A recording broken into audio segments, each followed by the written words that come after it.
Good evening and welcome to the 2022 Travers Study Group.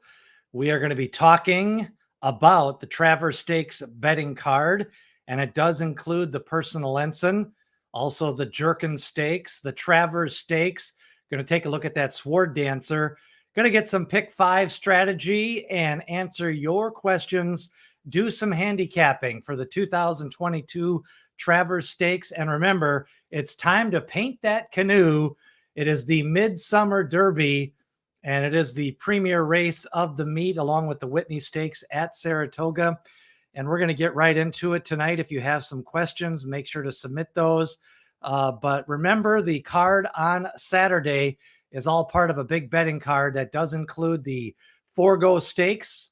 Jackie's Warrior is entered in that race. And then the Jerkins Stakes, we've got the favorite, Jack Christopher. The Personal Ensign, the morning line favorite, is Clairiere. And we've also got the Sword Dancer. We're going to see who's favored in that race. Right now, it looks like Broom is the morning line favorite. Go over some pick five strategy.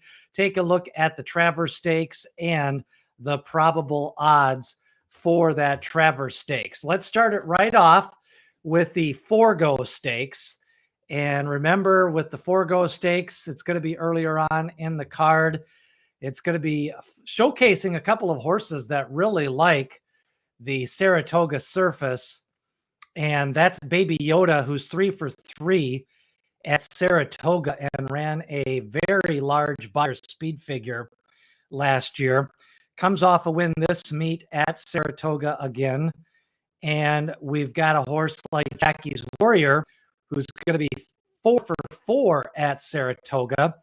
He won a grade 1 race as a 2-year-old, a grade 1 race as a 3-year-old, and now he's won a grade 1 race. He recently won the Vanderbilt Stakes. He's undefeated in 2022. Also going to be taking on Pipeline, who's cutting back, also entered in this race. So I think overall it's a very competitive Forego Stakes. And, you know, Jackie's Warrior last time out carried 127 pounds. Was heavily favored in the Vanderbilt. Joel Rosario seems to ride this horse well. And, you know, I still think one of the best losses for Jackie's Warrior was when he lost to Life is Good in the Jerkins Stakes last year as a 3-year-old. And then, of course, he ended up kind of disappointing in the Breeders' Cup Sprint, in which Jackie's Warrior was a big favorite. But so far, he has not really disappointed at all as a 3-year-old. So if you have any questions about the Forego, make sure to get them in here. Now, Derby Bandit says he likes Baby Yoda. And Asmussen, somebody asked about how does Steve Asmussen have 1,500 starts in 2022. Well, he has horses at a lot of tracks. He isn't always necessarily at that track. It is a little bit confusing. And yeah, he did actually defeat Life is Good. It was one of the better races of last year when Life is Good had the lead, and then Jackie's Warrior took the lead and basically ended up winning that race. So that was one of the better races of 2021. I think really, you know, for the contenders in this race, you've got Jackie's Warrior, Baby's Yoda, Cody's Wish, and Pipeline. I'd be surprised if any of the other horses were to win. Of course, Knee Deep in Snow closed up and ran second the last time to Jackie's Warrior, but I thought the race flow kind of benefited him that day. And Jackie's Warrior, you know, he's carried weight.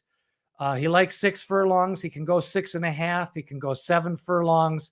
It looks like overall he is going to be pointing for that Breeders' Cup Sprint. That seems to be all indications so far for this year in 2022. There was some talk maybe at the end of last year that they might stretch him out and try to go after that Breeders' Cup Mile.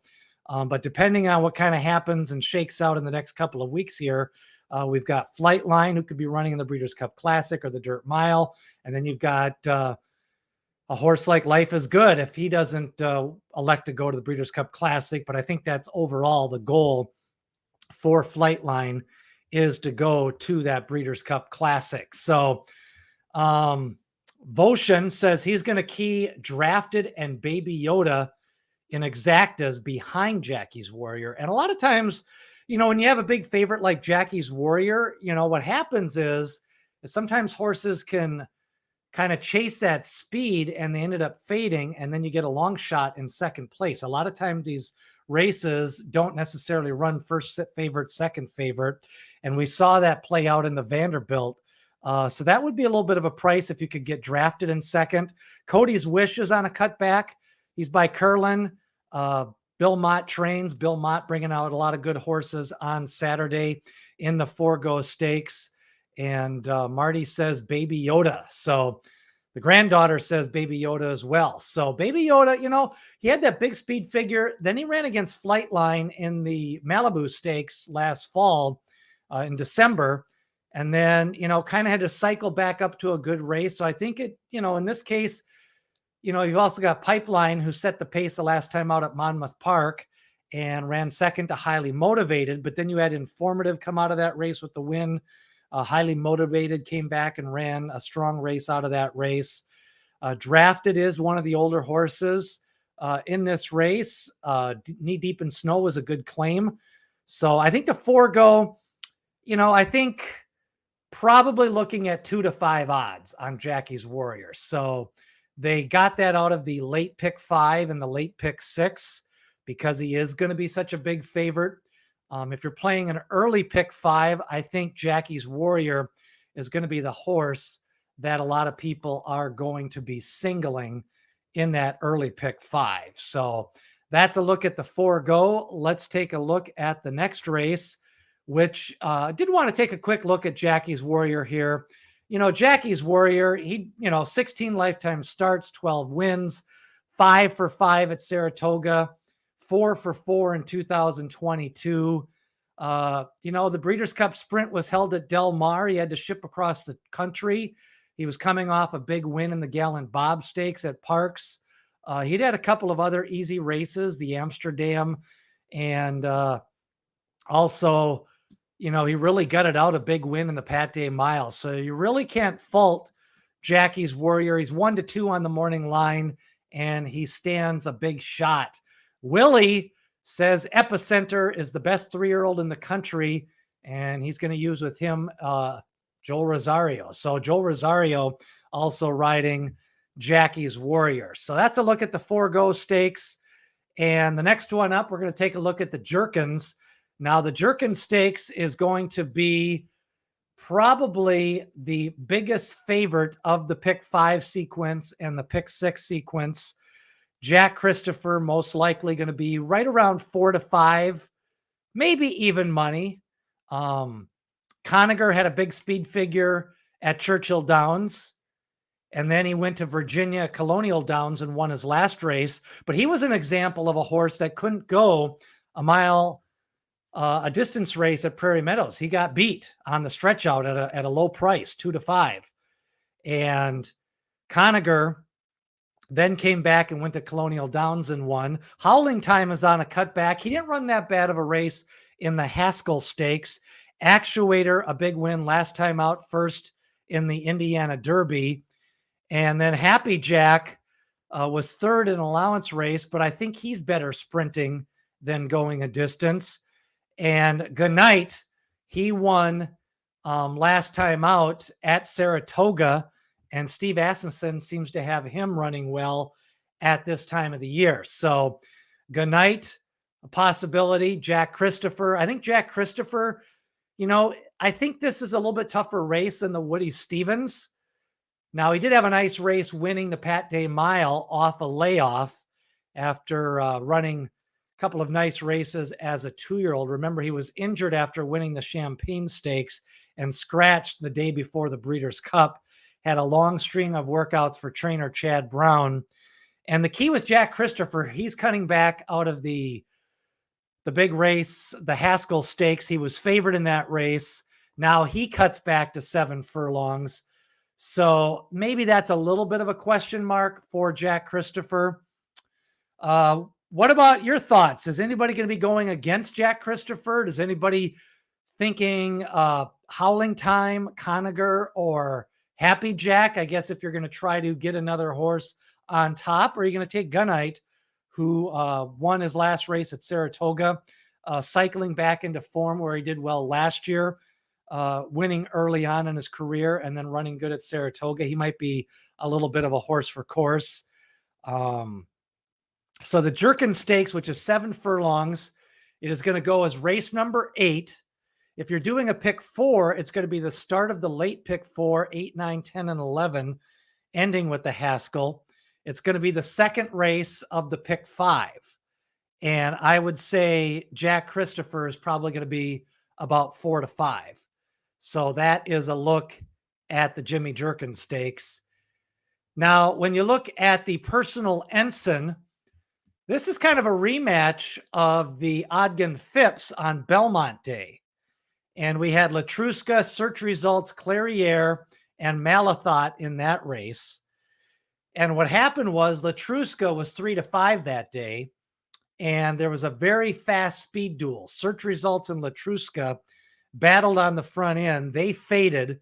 And then Clairiere beat Malathot in a driving finish.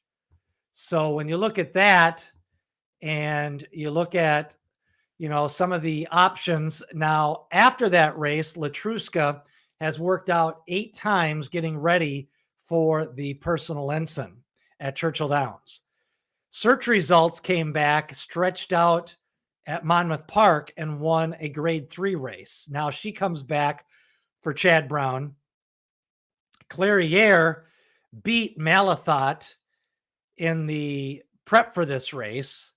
And then Malathot, who's kind of had a couple of tough losses in a row now, people are starting to wonder, she didn't win the last race, the Ruffian. She didn't win the Ogden Phipps.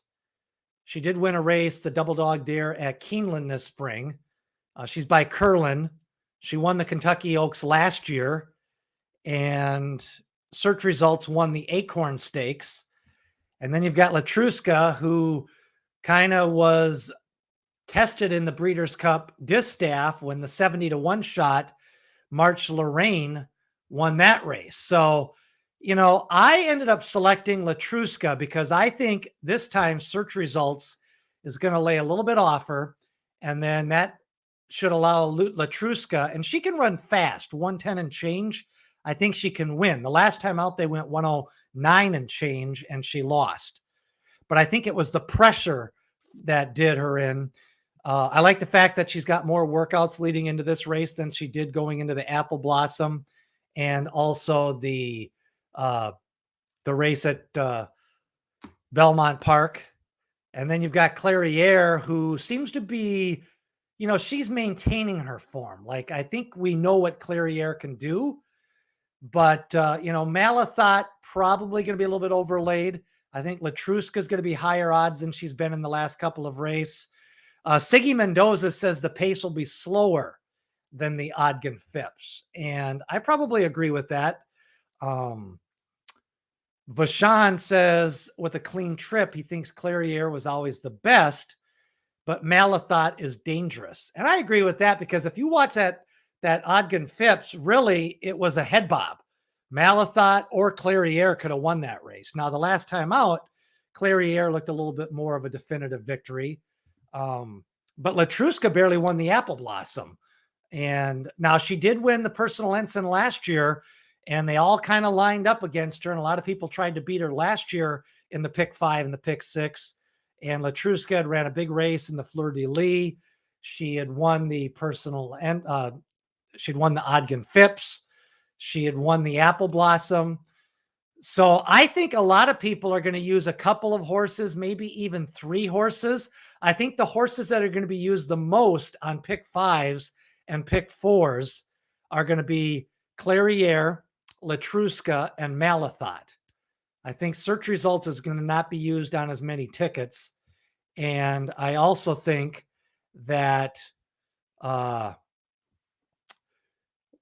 Search Results is going to be where you can get a little bit more money if you can get Search Results on top.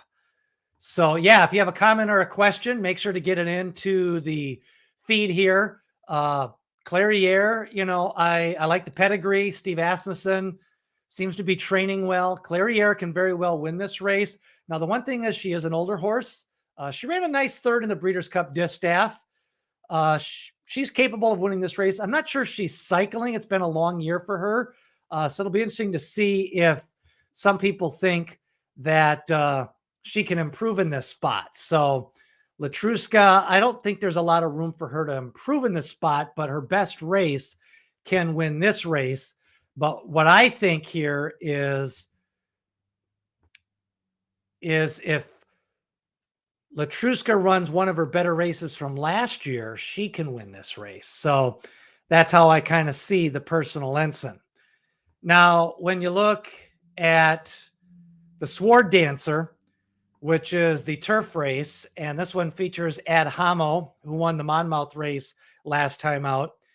Cross Border, who is always very competitive in these races. You've got Broom, the morning line favorite. Rock Emperor, another solid horse. Old Timer gets it done. Gufo, who won this race last year over Japan. Tribute Haven won the Manhattan on Belmont Day at 15-1. Soldier Rising in with a shot. Channel Maker, this is the 5th year in a row he's running this race. And then Mira Mission on the outside, 12-1 in the morning line. And Broom is the morning line favorite at 3-1, 7-2 on Ad Homo, 9-2 on Gufo. And the speed of the race is most likely going to be Tribute Haven. I think pace is going to be the key in this race. Somebody asked, yes, the search result. She's with Chad Brown. She was dueling with Latruska the last time out.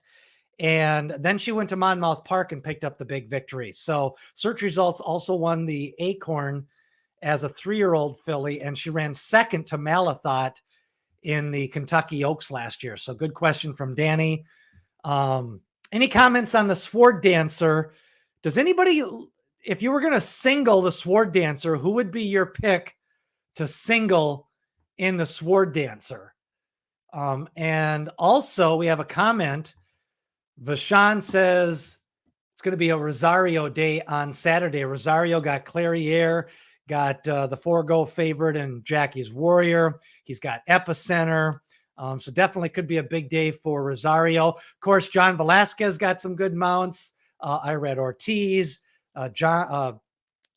both Ortiz brothers are doing, got a lot of mounts.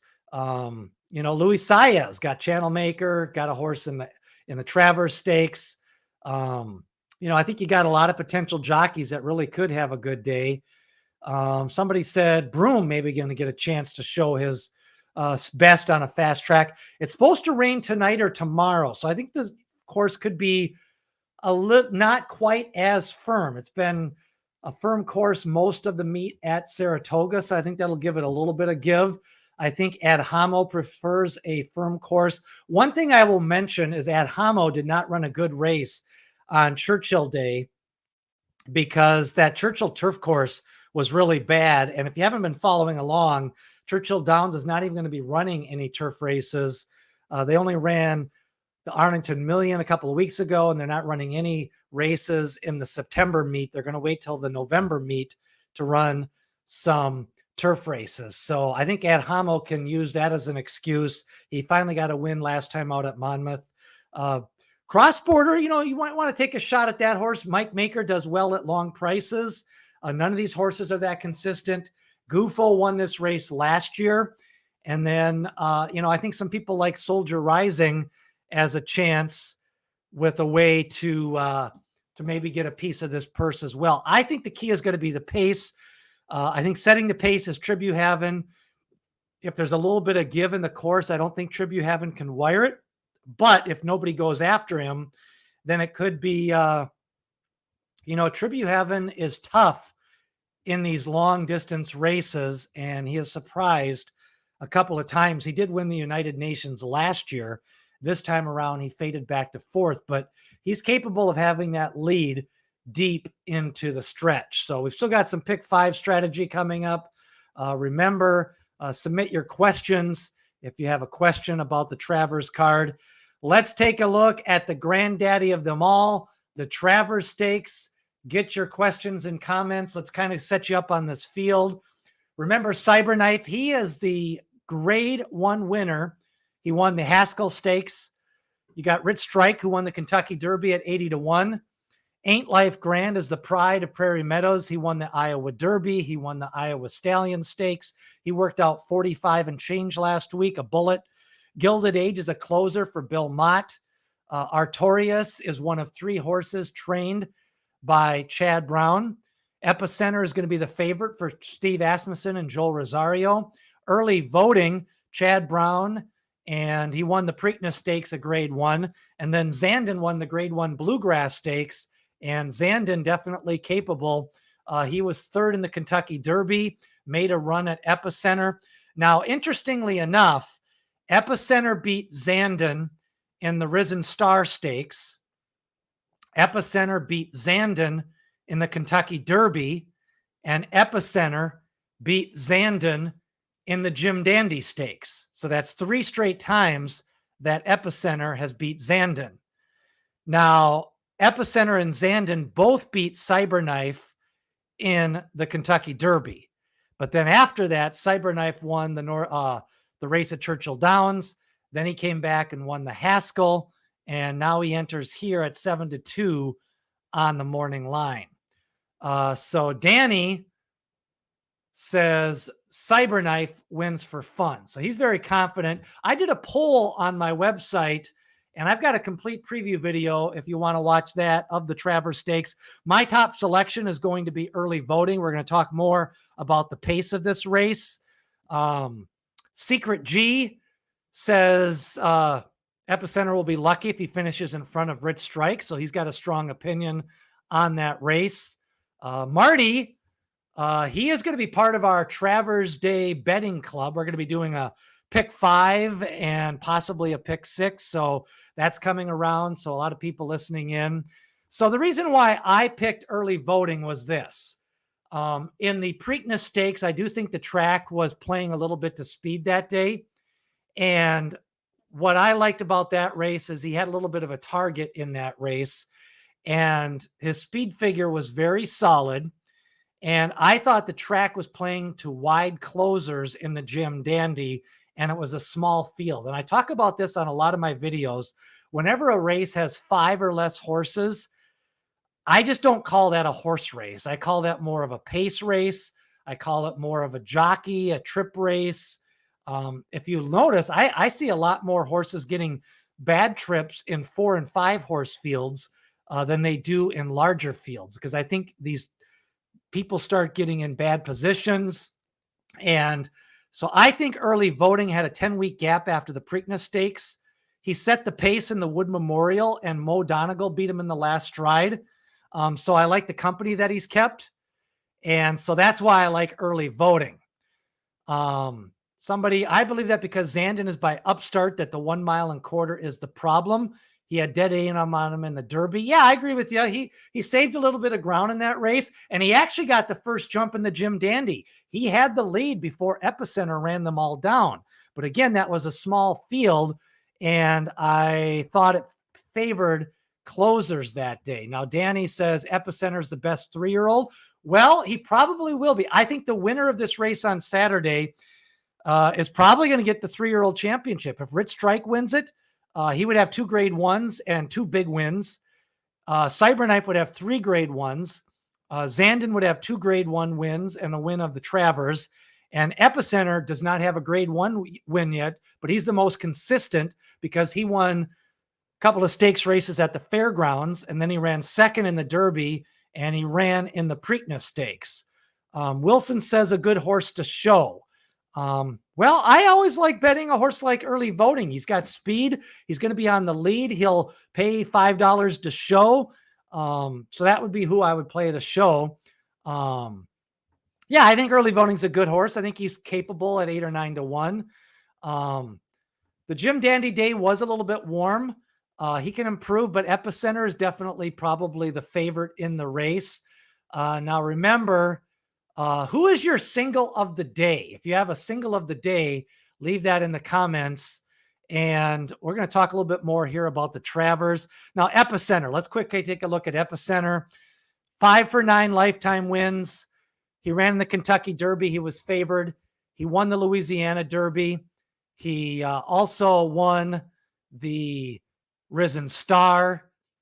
Remember, he did get tagged by a long shot, 28-1 in the Lecomte. He won the Gun Runner by 6. That was probably a big win for him. So he definitely has some big races on the year. And Epicenter is 7-5 on the morning line. Now you've got Cyberknife, the second favorite at 7-2.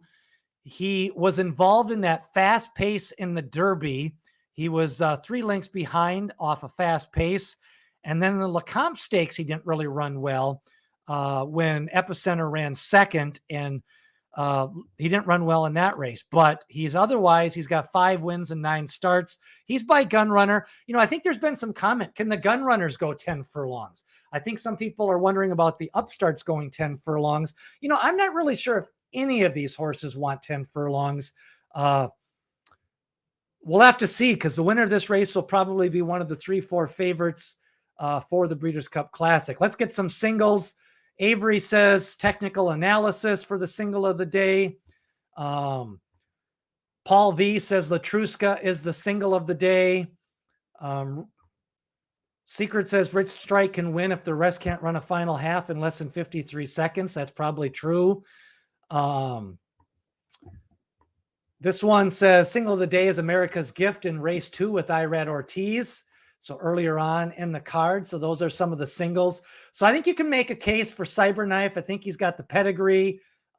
He's got some big races. Brad Cox, I thought he's trained really well. Now, my only comment is it's hard to win the Travers Stakes and the Haskell Stakes right back to back. So that is one of the things I will mention. It's been a long time since a horse is done. Point Givens is one of the few horses that's been one of the do. Now, one of the things I always like to do is look at the early speed. Now, Epicenter wired the Gun Runner. He wired the Risen Star, and he came a little off the pace in a fast pace of the Derby. Ain't Life Grand worked out 45-2, and he went wire to wire twice at Prairie Meadows. And then Early Voting set the pace in the Wood Memorial, and he also ran just off the pace in the Preakness. So who do you think is going to be on the lead after 6 furlongs? Do you think it's going to be Epicenter, Ain't Life Grand, or Early Voting? And is that important to you going 10 furlongs? The one thing is it probably does ensure you a good trip if you are leading after 6 furlongs. Derby Bandit says the single of the day is Jackie's Warrior. Derby Bandit says the Houston Astros are going to win the World Series. You've also got Rosario going to have to use the Epicenter a little bit to shut him off. So I think jockey's position will be key in this race. Well, do you think they'll go fast? We got to see who's, how fast of a pace. I mean, I thought the track was demanding in the Jim Dandy, but I also thought Early Voting ran really well when Mo Donegal tagged him right on the finish line in the Wood Memorial. So, that speed figure was very high initially for that Wood Memorial. And I do think Early Voting can run some big races. Now, the class of the race, I always want to look at the classy horses in Grade 1 races. They used to say Grade 1 races are won by Grade 1 horses. So Zandon, he won the Bluegrass. Rich Strike at 80-1 won the Kentucky Derby. Cyberknife won the Arkansas Derby and the Haskell Stakes, and Early Voting won the Preakness Stakes. Now, the Preakness Stakes usually isn't as good as the Belmont and the Kentucky Derby, but Epicenter still doesn't have that Grade 1 win, and he'll need that to get the 3-year-old winner of the year. If he loses this, I just don't know how he's going to get 3-year-old of the year. I think if Artorias has won 3 in a row, if he wins this race, maybe he gets into that 3-year-old of the year discussion. Vashon says Cyberknife is a contender for the lead because he tends to close on early fast fractions. And we'll have to kind of see how Artorias and Early Voting. Artorias has a little bit of speed too. His debut race at Keeneland was very good. He ran to a nice horse that day, trained by Todd Pletcher, and just ran into a nice horse. So I think the pace of the race, let's talk a little bit of the pick 5 now. Want to dive into those races. So one of the things I always like to do in the pick 5 is identify horses that people will probably single on their tickets. So the horses that I think people will single the most on their tickets are Epicenter, Broom, and Clairiere. I think those will be the horses that will single the most on the pick 5. So I always look at that kind of just to see what other people are going to be betting. Then what I like to do is look at the biggest favorite. And I think the biggest favorite of those 5 legs is going to be Jack Christopher. He's probably going to be 4 to 5. He won the Woody Stevens at 3 to 5. He won the Pat Day Mile at even money. He won the Champagne Stakes last year as the big favorite. So Jack Christopher, if you really want to get a $5,000 pick 5, you've got to beat Jack Christopher. If he wins, you're probably not going to get a $5,000 pick 5. Now you can still get 1 or 2,000, but if Jack Christopher wins, that's the horse that you've got to beat to get that big pick 5. So then what I like to do is find the spread race. And I think with that 5.5 furlong race on the turf, that is going to be the horse that most people spread. Now, it is a tough race. I think you've got 6 or 7 horses under 8 to 1 in the morning line. And I think that is going to be the key. So that is the spread race to me, race 7. I also think some people could spread a little bit in the Sword Dancer. So then I think people are going to go a little bit deeper in the tickets in the Sword Dancer because you've got Ad Homo, you've got Gufo, who won this race last year. You've got Channel Maker, who people have been betting on in this race for 4 years. You've got Broom with Aidan O'Brien. You've also got the Travers Stakes, which I think a lot of people like early voting. He won the Preakness. You've got Rich Strike. You've got early Zandon, who gets bet down a little bit. And you've got Epicenter, probably 7 to 5 on the morning line, but probably going to be, I think Epicenter is going to be right about 6 to 5 on the win betting. Paul V says he'll hammer Jack Christopher. He's 4 to 5. He'll be right there. He'll be 3 to 5, 4 to 5, depending on where that final thing is. You know, the only question is he's on the cut back. He's facing a little bit tougher field than the Woody Stevens. So, you know, if you want to go a little bit more of a price, you've got to take a little bit of a longer shot in the Sword Dancer and the Travers. So now, again, if you're constructing tickets and you want to try to get a pick 5 that pays maybe $1,000 or $2,000 for 50 cents, you've got to have a horse at over 5 to 1. So these are some of the horses that I'm going to be taking a second look at if you want to try to get a price on this pick 5. Rock Emperor is going to be about 10 to 1. He's coming off a win. Soldier Rising is 15 to 1. Christopher Clement trains. I think he fits on class. Gufo won this race last year. Early voting is going to be 8 or 9 to 1. Zandon's going to be 5 to 1. Artorias is going to be 9 to 2, 5 to 1. Search Results is going to be the 4th favorite. Anytime you can get a 4th favorite in a pick 5, that is where it starts to pay a little bit more. Howling Time and Happy Jack, they're long shots, but if you beat Jack Christopher in the sequence, you're going to get paid.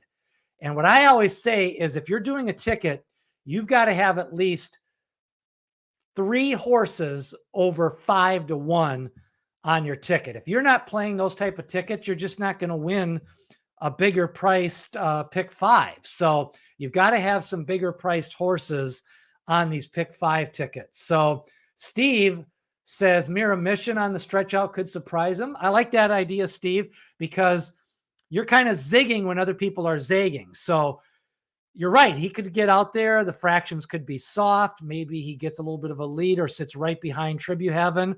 So I always think you kind of got to go against what other people are thinking. A lot of people think early voting can't wire. So I'm going to take early voting. A lot of people are thinking Jack Christopher is a single. So I want Jack Christopher. Like those are the type of horses you've got to think a little bit outside the box, because if you just put Epicenter on your ticket, Clairiere on your ticket, Jack Christopher on your ticket, everybody's doing that. Everybody can pick out the obvious horses. So I like the way Steve is thinking. You've got to think what's illogical a little bit. You got to be a little bit of a contrarian. Derby Vandit said a closer was going to win the Derby, but it wasn't Mo Donegal, but it was Rich Strike. So I always think if you can think opposites and go against what other people are thinking, that is how you get a big ticket on these big days. And there's always an upset. Tribute won at 17-1 on Belmont Day. It was a 15-1 price on 80-1 on Derby Day with Rich Strike. On Preakness Day, we had a long shot in one of the pick 5 races starting off that pick 5 sequence. Last year in the Breeders' Cup, you had Marcher Lorraine at 70-1. The big favorite, Jackie's Warrior, lost in that pick 5. So it seems like on these big days, you always get that one upset. Mo Donegal's hurt. He's out for the rest of the year. He's going to be running next year as a 4-year-old. Somebody said, yeah, Gilded Age. Like, there's a closer. Ran a nice race to Artorias. He was running wide and late. Like, those are the type of horses you've got to have, a horse that nobody else thinks about. That's how you're going to win a $5,000 or $10,000 pick 5. And that's really the ultimate goal, is once a year, you want to be alive to a nice horse like that. So go ahead and use a horse like Gilded Age. So you got to have horses like that, I think, in these big days on these big races. So that's just kind of one of my advice for playing the pick 5 as you look at some of the ways that, you can try to structure your tickets. This is where I think the fair odds are for the Travers Stakes. I think Epicenter on my fair odds line is about 2-1.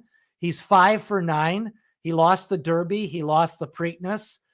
He lost the Lecomte Stakes. So I don't think he's a monster like Nest or Jackie's Warrior. I think he's 2-1. He's probably going to be 6-5. I think 7-2 is fair on Cyberknife. I think Zandon is right around 9-2. Early voting, I think fair price is 7-1. I think he'll be a little bit longer than that. And then Artorias, fair price is about 8-1.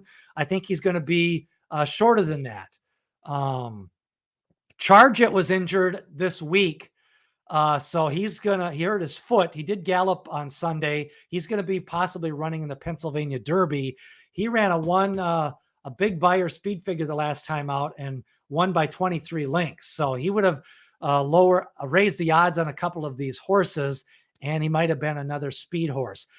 Ain't Life Grand, he could be up there as a speed horse. I think those are fair odds.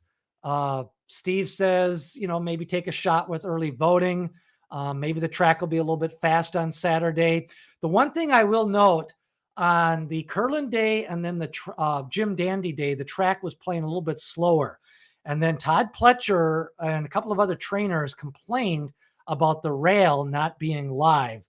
And then in the last couple of weeks, we started to see some 109s. We saw Echo again win 115 and change last week. We saw Peaceful Waters won a 109-3, just smoked them. And we did not see that the first 2 weeks of the meet. So I think the track is playing a little bit faster. Now, if we get some rain tonight and tomorrow, we'll see. You got to remember there's a long day on Saturday. So you can start out early on, but if it's fast, you can get some people really, that track can be fast and change a little bit later on in the day. So you always got to be watching the surface and how horses are running. Young Boss says he's worried a little bit that Epicenter hasn't won a grade 1 race yet. Like I say, I think he's worth 2-1 odds. I'm not sure. I think they're going to bet him like he's a Nest or like he's a Jackie's Warrior or he's, like a Flightline. And I'm not sure he's really that good. He definitely can win. I think he's going to run a good race. He's been working out good. I think Cyberknife can run good. I think Zandon's going to run good. But you can't use them all. If you use them all there, then you got to key a horse like Jack Christopher. Or you can only go 1 or 2 deep in the Sword Dancer.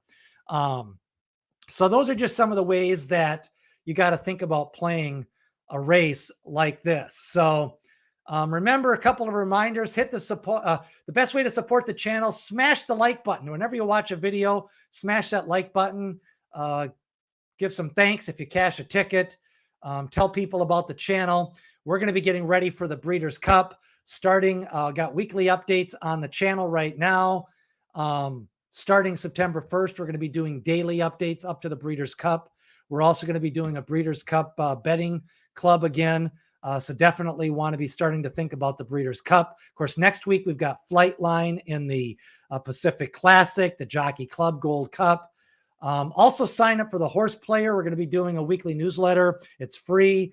Be leading you up to the Breeders' Cup, and then we start coming back in January with the road to the Triple Crown again. So lots to think about.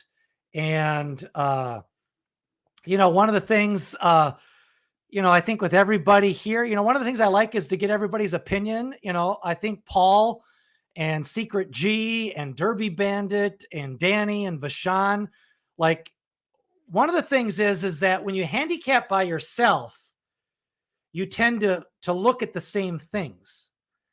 And what we try to do is get these opinions out here, because then it makes you think. So if you think about it, if you're, it's like, you want to have differences of opinions. And sometimes, I've saved some money when somebody says, oh, are you really sure about that horse? Or have you double checked that speed figure? Or maybe, if you always look at speed figures, look at another handicapper who looks at class a little bit. Or if you look at workouts, look at somebody else that likes to look at form. If somebody's a trip handicapper, then match that up with your workouts and maybe your speed figures. So I always think there's a lot to be learned and to think about on these big days, because when everybody thinks the same way, that's when you get these big favorites. And then when they lose, everybody kind of looks at one another and says, oh, we could have had that horse if you'd have spent a little bit of time on that. So, I do think that is how I look at this. So I think it's good to get some opinions, get people thinking about how these tickets can be structured. Again, my pick in the Personal Ensign is Latruska. I'm going to pick early voting for the Travers. I'll probably be using, I like Zandon a little bit. I also like Epicenter a little bit. I don't know about Rich Strike, so I got to determine that. I like Jack Christopher, but I also like Howling Time a little bit, and maybe even Happy Jack. So I think we could have a little bit of prices on Saturday. I think there's some ways to go. I think there's some ways to play these races on Saturday. One of the things somebody talked about, the straight exacta. Whenever I really like a horse, I always like to do a straight exacta and then a straight double to try to get a little bit more than just that win price. So Paul says Latruska is going to roll. Paul V says he likes Zandon as exacta play. He's hit a couple of exactas with Epicenter over him. So yeah, I think look at the comments, look at some of the people that as we make their picks. Vashon says don't sleep on Channel Maker. He's competitive. He's ran well in grade 1 races. He's on a good course that he's won at. So he's definitely one that you can consider. So remember, we may be doing another preview up before Saturday. Who knows? I may go live Saturday morning. But we've got the Breeders' Cup Betting Club coming up, Breeders' Cup videos. Smash that like button. And I guess again, we want your opinions. Kind of do these shows to get some more ideas out there. Secret G, says he's got a friend who loves Epicenter. But we'll see what happens on Saturday. One final comment. JC and Howling Time ran an aggressive Haskell, definitely live on the cutback, perhaps a cold exacta. So yeah, I always like to think a little bit different on some of these exactas. When I like a front runner, I like to play him with a closer. When I like a closer, I like to play a front runner. Whenever I like the favorite, I never play the second favorite in the exacta. Those are just some of the ways I like to do my exacta strategies. If I play the favorite in the double, then I purposely play the second and third favorite in the other leg, because I don't want two favorites winning back to back in the double. So again, I always like to play a little bit of the opposites on these big races. So hope you enjoyed the show. Remember, we've got a lot more videos coming up. Next week, we've got the Jockey Club Gold Cup, the Hopeful. We've got the Del Mar Futurity. We've got Flightline, the greatest horse in the world in the history of the horse racing, according to some people. We'll talk about that more next week. We'll probably have a preview of the big races next week, another study night as we get ready for the big dog races. That's going to do it for the evening. Thanks for joining. Remember, good luck to everybody. Travers 153. Who's going to paint that canoe on Saturday afternoon?